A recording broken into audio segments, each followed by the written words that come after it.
हाँ जी, नेक्स्ट अब हम बात करेंगे फ़ॉरेन ट्रेड की। इससे पहले वाली वीडियो में मैं आपको 3 वीडियोज़ इससे पहले मैं बना चुकी हूँ इंडियन इकोनॉमी की, तो आप वहाँ पे पहले वो देख सकते हो। तो अब हम बात करेंगे फ़ॉरेन ट्रेड की, कि फ़ॉरेन ट्रेड कैसा था on the e-way of independence. तो जैसे फ़ॉरेन ट्रेड से पहले मैंने आपको जब इंडस्ट्रियल सेक्टर करवाया है पिछली वीडियो में, तो उसमें हमने ये चीज़ देखी थी कि इंडिया को क्या कर दिया था, एक्सपोर्टर बना दिया था रॉ मटेरियल का और इंपोर्टर बना दिया था फिनिश गुड्स का। तो हम देखेंगे कि इन्होंने हमारे फ़ॉरेन ट्रेड को भी कैसे ख़राब कर दिया। तो देखो जैसे इसमें लिखा हुआ है, मैंने एक चीज़ अंडरलाइन की हुई है, the Romans used to call India the sink of world's Boolean.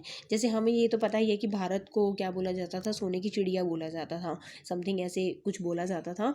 तो उस टाइम पे क्या था, जो रोमन्स थे ना, रोमन्स इंडिया को क्या बुलाते थे, the sink of world's bullion. ये देखो मैंने ऊपर लिखा हुआ है, in 1707 CE Pliny the elder एक पर्सन था जिसने इंडिया को क्या बुलाया, the sink of world's bullion बुलाया। ठीक है, और ऐसा उसने इसको क्यों बुलाया, क्योंकि रोमन्स कहा करते थे कि जो हमारे यहाँ की लेडीज़ है ना, वो भारतीय मसालों की इतनी ज़्यादा मतलब दीवानी है, और इतना मतलब जो भारत में विलासिता की चीज़ें मिलती है, जैसे भारत में से सिल्क का कपड़ा बहुत अच्छा मिलता था। ठीक है, जो हमारे यहाँ के हैंडीक्राफ्ट से वो बहुत अच्छे मिला करते थे। तो उन्होंने बोला कि हमारे यहाँ की जो लेडीज़ है ना, भारतीय मसालों की बिल्कुल मतलब उनकी बहुत कह लो फ़ैन है। तो इसी वजह से हमारे जो रोमन का पूरा सोना है ना, वो कहाँ जा रहा है, भारत में जा रहा है। ठीक है, हमारे रोमन का पूरा सोना कहाँ, भारत में जा रहा है। तो इसीलिए उन्होंने इंडिया को क्या बोल दिया, सिंक ऑफ वर्ल्ड्स बुलियन। ठीक है, लेकिन ब्रिटिश ने क्या करा, but the British rule in India brought an end to it. और ब्रिटिश रूल ने इसको क्या कर दिया, बिल्कुल ख़त्म कर दिया। वो तो हम सब जानते ही हैं कैसे ख़त्म कर दिया। तो सबसे पहले उन्होंने क्या करा, इंडिया को रॉ मटेरियल का एक्सपोर्टर बना दिया और फिनिश गुड्स का इंपोर्टर बना दिया। ये बात हम कर चुके हैं, क्योंकि उन्होंने जो हमारा रॉ मटेरियल का एक्सपोर्ट हो रहा था उसको भी टैरिफ फ्री कर दिया, ताकि वहाँ इंग्लैंड में वो सस्ता बिके। ठीक है, वहाँ से इंग्लैंड से जो सामान बन के इंडिया में आ रहा था उसको भी टैरिफ फ्री कर दिया, ताकि वो यहाँ पे सस्ता बिके। हाँ जी, जैसे लिखा भी है कि एक्सपोर्ट होता था रॉ सिल्क, कॉटन, वूल, जूट, इंडिगो, शुगर एट्सेट्रा। और हम लोग इंपोर्ट करते थे cotton, silk and woollen clothes का।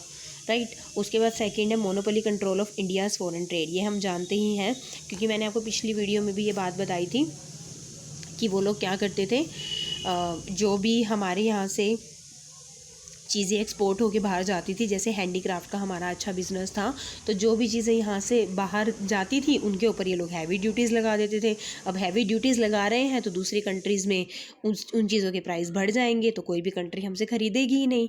ठीक है ना, तो जो फॉरेन ट्रेड था उस पर किसकी मोनोपोली हो गई थी, ब्रिटिश की मोनोपोली हो गई थी। अब देखो जैसे लिखा भी हुआ है, more than 50% of India's foreign trade was directed towards great Britain की तरफ होता था, और बाकी का कह लो थोड़ा बहुत चाइना से हो गया, श्रीलंका से, पर्सिया से हो गया। और उसके बाद इंडिया फॉरेन ट्रेड पे ब्रिटेन का जो पावर है वो तब आ गई जब 1869 में क्या बनी, स्वेज नहर बनी। अगर आपने मैप देखा हो, मैप में अगर एक बार आप गूगल करके देखना, तो आप देखना कि पहले तो समुद्र के रास्ते से वो लोग जाया करते थे ब्रिटेन, लेकिन अब क्या हुआ, बीच में ही एक सवेज नहर बन गई थी। तो इस वजह से क्या हुआ, अब जो ट्रांसपोर्टेशन है वो और भी ज़्यादा इजीली होने लग गया। ठीक है, तो उसके बाद है, अब जो प्राइमरी प्रोडक्ट का एक्सपोर्ट हो रहा है, अब वो सारा कहाँ पे जा रहा है, ब्रिटिश इंडस्ट्री में जा रहा है। जो भी वहाँ से इन चीज़ें बन रही हैं वो कहाँ पर आ रही हैं, इंडिया में आ रहे हैं। तो ऑब्वियस सी बात है, ब्रिटिश का तो फॉरेन ट्रेड पे मोनोपोली रहेगी ही रहेगी। ठीक है ना, उसके बाद तीसरा क्या था कि हमारा जो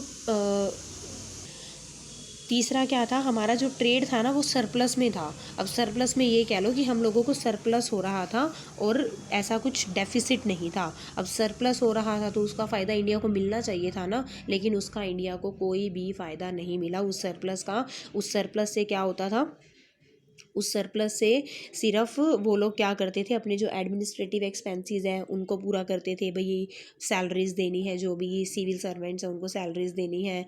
ठीक है, या फिर उस सरप्लस को वो कहाँ यूज़ करते थे, अपने डिफेंस के लिए, डिफेंस में जो वॉर्स में यूज़ किया जाता था वो सारा का सारा खर्चा। ठीक है, डिफेंस में उसको यूज़ किया जाता था। अब इसमें दादा भाई नौरोजी, देखो मैंने लिखा भी हुआ है, दादा भाई नौरोजी थे, उन्होंने ये बुक भी लिखी थी ड्रेन ऑफ वेल्थ, कि इंडिया का जो सारा पैसा है किस तरीके से वो ब्रिटिश लोगों के पास जा रहा है। ठीक है, चाहे सरप्लस ट्रेड भी होता था, लेकिन जो भी असेंशियल कमोडिटीज़ थी जैसे फूड ग्रेन्स हो गया, क्लोथ्स हो गया, उसकी हमारी मार्केट में कमी ही रहती थी, और वो सब हमें क्या करने पड़ते थे, इंपोर्ट करने पड़ते थे। मतलब सरप्लस वैसे ग्रोथ की निशानी होती है, लेकिन उस टाइम पे ऐसा कुछ भी नहीं था। जो वो सरप्लस था वो हमारी इकोनॉमिक बैकवर्डनेस को शो कर रहा था।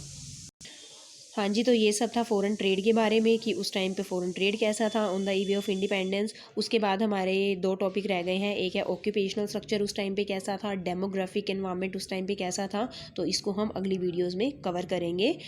तो अगर आपको ये वीडियो अच्छी लगी हो तो please do like, share and subscribe, ताकि मेरी आने वाली वीडियोज़ के बारे में आपको नोटिफिकेशन ईजिली मिल जाए। Thank you.